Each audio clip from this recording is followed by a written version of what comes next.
दांत वाली बहू। रंजना कभी ब्रश नहीं करती थी।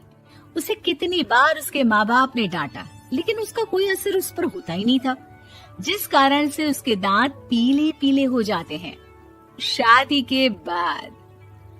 अरे बहू, वैसे तो तुझ में कोई कमी नहीं है, पर तेरे दांत इतने पीले कैसे हैं बेटा?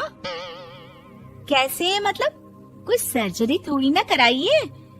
वो तो क्या नाम, मैं ब्रश नहीं करती थी तो पीले हो गए। अब क्या करूं?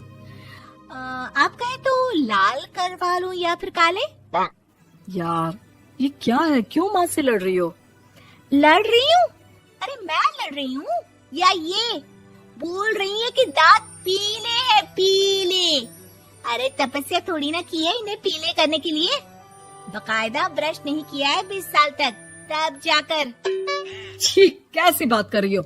ये उस वक्त तो पीले नहीं थे जब हम लोग तुम्हें देखने आए थे। अरे तब साफ करवा लिया होगा डेंटिस्ट के पास जाकर। अब देखो कैसे पीले पीले लग रहे हैं। रंजना सास की तरफ गुस्से से देखती है। फिर शुरू हो गई पीले पीले पीले। अरे पीले तो तब भी थे जब मेरे हाथ का रसगुल्ला उड़ा उड़ा कर खा रही थी और बोल रही थी, लड़की नहीं गुणों का खजाना दे रहे भाई साहब।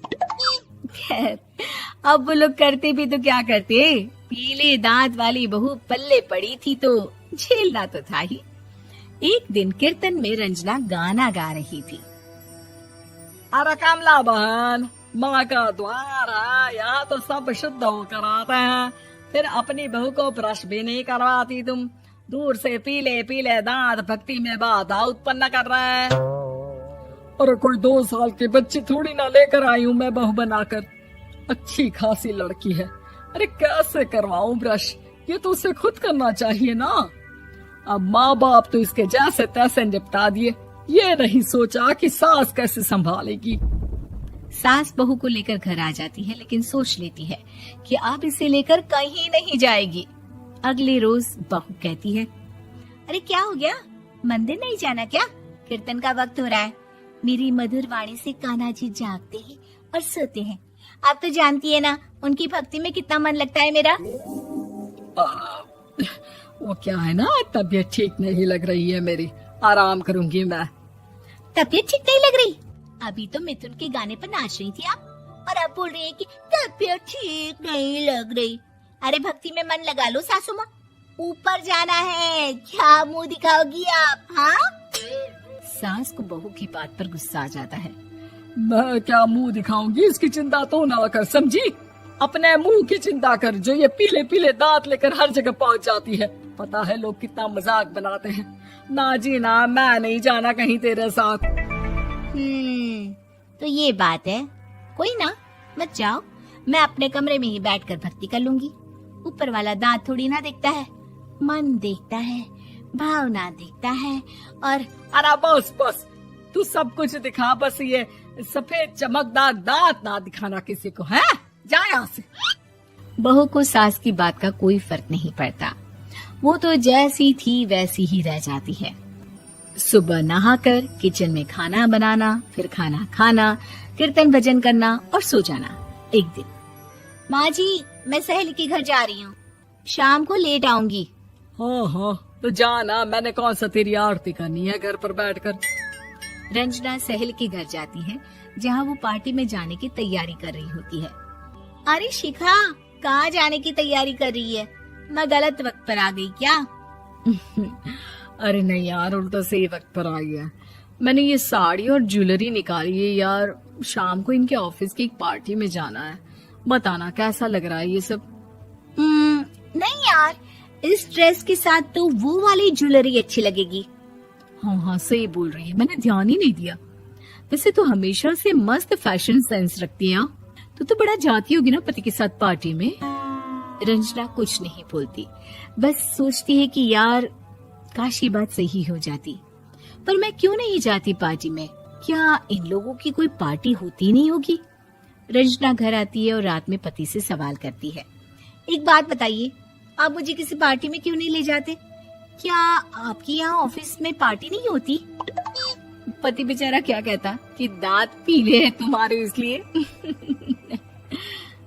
अरे कोई पार्टी होती नहीं हम लोगों के ऑफिस में, तो कहाँ से लेकर जाऊं? और मार्केट, मॉल, कहीं वीकेंड घूमना, कहीं तो। अरे यार, सारे हफ्ते में एक छुट्टी मिलती है, तो सोचता हूँ कि आराम ही कर लूं। क्यों? रंजना मन मार के रह जाती है। पहले कभी सास के साथ मंदिर जाया करती थी, लेकिन वो भी सास ने ले जाना बंद कर दिया। घर बैठी बैठी रंजना बोर हो जाती है। तभी उसे आइडिया आता है और वो मायके जाने का सोचती है।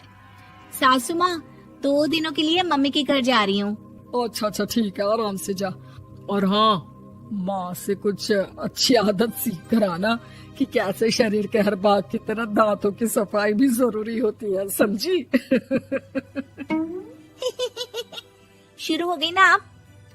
वो लोग आपकी तरह नहीं है कि छोटी छोटी बात का बतंगड़ बना दे। उन लोगों के लिए मैं मायने रखती हूँ, ना कि मेरे पीले पीले दांत।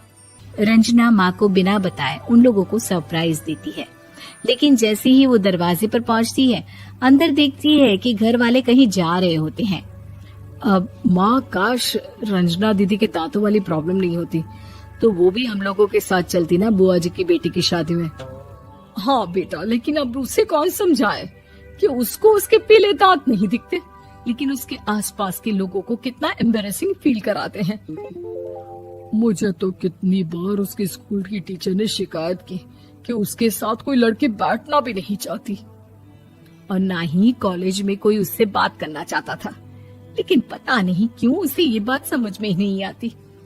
कोई कमी नहीं है उस लड़की में, बस यही कि दांत पीले हैं। वो तो भला हो जीजा जी और उनकी माँ का, जो दीदी को जैसी है वैसे ही रखा हुआ है। रंजना को अपने घर वालों की बात सुनकर बहुत दुख होता है। वो सोचती है कि वो क्या करे, लेकिन फिर वो सीधा डेंटिस्ट के पास जाती है, अपने दांत चमकाती है और कसम खाती है कि वो रोज ब्रश करेगी। अरे क्या हो गया?